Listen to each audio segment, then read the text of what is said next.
আমার নবীর থেকে বড় পীর আছে কেউ? নবী যদি মানুষের কাছে কাছে গিয়ে গিয়ে গিয়ে গিয়ে গিয়ে গিয়ে কালেমার খেদমত করে, দাওয়াত দেয়, কোরআন হাতে নিয়ে তেলাওয়াত করে, তোমার এমন কোন পীর হয়ে গেল খানকা থেকে নামতে পারবে না? নবীর থেকে বড় পীর আর কে?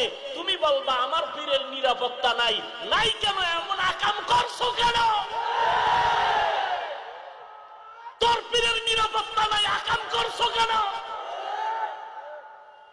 তোর পীর এমন আকাম করলো কেন যেই আকামের কারণে মুসলিম অধ্যুষিত মুসলমানের দেশ, হাজারো মুসলমান, হাজারো মসজিদ, হাজারো মাদ্রাসা, কোটবাড়ির জমিনে লক্ষ মুসলমান ময়দানে বসে আছে। এখানে আমি হাফিজুর রহমান মন খুলে কথা বলতেছি, তোর পীর পারবে না কেন? এমন আকাম করলো কেন? সেই পীরকে বাদ দাও না কেন?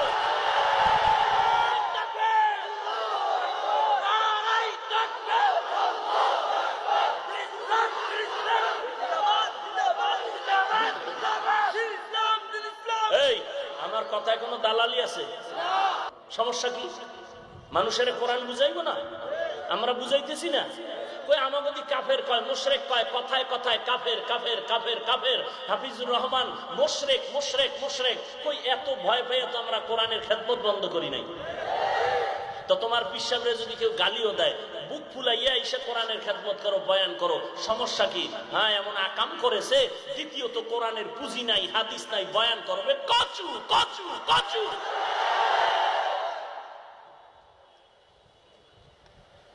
বয়ান করবে কচু। কোরআন শরীফ পড়তে পারে না, সে মাহবুবে সুবহানি। ইমামতি করতে পারে না, ইমামের রব্বানি। চিন্তা করছেন? ইমামের রব্বানি ইমামতি করতে পারে না। কেমন পীর? কেমন পীর? সাহাবায়ে কেরাম মানুষের দাঁড়ে দাঁড়ে গিয়ে কালেমার খেদমত করছে কিনা? ভাই এই সহজ কথা বুঝতে কষ্ট হয়।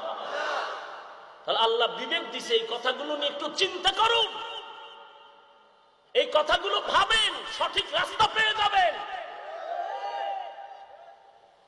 আমি টেলিভিশনে বয়ান করতে পারি না, কত চ্যানেলওয়ালারা কত ভাবে ডাকতেছে, যাচ্ছি না, আমার সম্মান কমে যাচ্ছে।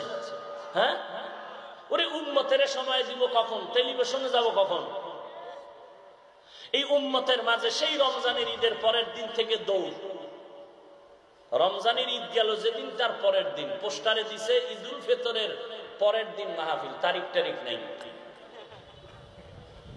হাঁটু সমান পানি, মেশিন লাগাইয়া পানি সেচন করে এরপরে মানুষ দাঁড়ায় দাঁড়ায় বয়ান শুনছে। একটা দিন বন্ধ নাই, জোহরের পর, মাগরিবের পরে, এশার পর। আমার নামে তো টেলিভিশনের ভাষ্যকার লাগাইতে পারিনি, আমার সম্মান কিছু ডাউন হয়ে গেছে। হ্যাঁ কি পাগলামিতে পড়ে আছেন আপনারা? টেলিভিশনে গিয়ে বয়ান শুনেন আর আমাকে বয়ানের মধ্যে পেঁচ লাগাই দেন। আমি বলছি শবে বরাত সত্য, টেলিভিশন ওয়ালা বলছে শবে বরাত পালন করা দুর্গা পূজার মতো। টেলিভিশনে লাগলো নি ফেস। কথা বলেন না কেন?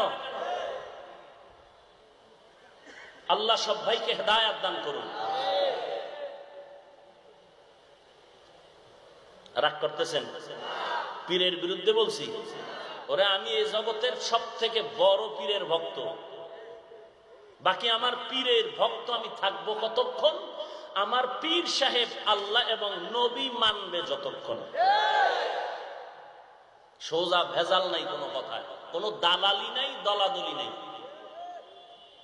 এই যে এতক্ষণ চেঁচামেচি করলাম, বলেন তো কোন পীরের কাফের বলছি?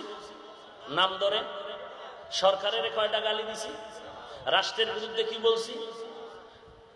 বয়ান হয় নাই? হ্যাঁ মানুষের আমলের খবর নাই, কাফের কাফের করে সময় কাটায়। আল্লাহ হেদায়েত দান করুন। আরো জোরে বলেন।